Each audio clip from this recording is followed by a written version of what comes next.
It's here at the corner of Parthenay and de Rouen that 7-year-old Mariia Legenkovska was struck and killed nearly 3 years ago while walking to school with her siblings. It's not always about speed. Sylvain Martel with the Quebec Parents Committee RCPAQ is glad the coroner's recommendations aren't focused on adding speed bumps and lowering speed limits. For once, somebody says it's about car density, the number of cars that travels on small streets. The coroner found the driver who struck Mariia was partially blinded by sunlight and didn't see her.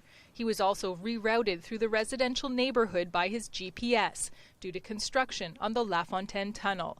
The coroner recommends Transport Quebec communicate with companies that run GPS navigation apps to find better ways to mitigate traffic around major construction projects. The evidence shows that speed is always a factor. Kevin Mino is a professor at McGill who studies pedestrian safety in urban areas. He says the recommendations are an important first step, but would like to see the speed limit in school zones lowered from 30 kilometers per hour to 20. It doesn't mean that the driver was necessarily speeding, but they were going at a speed that led to someone dying or being seriously injured. And so there's rarely a case where I think, from a scientific standpoint, that you can't say that speed was an issue.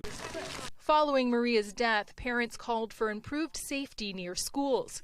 But both Martel and Mino believe parents are partially to blame for traffic in school zones. They are part of the problem by dropping their kids close to school in cars. Mino adds that's not a safer solution. This leads to this almost kind of vicious cycle almost like this arms race kind of idea that everyone thinks it's safer to drive their kids to school, which just causes more danger. The coroner also recommends changes to the way police evaluate school intersections to take things like sunlight conditions into account. Angela McKenzie, CTV News.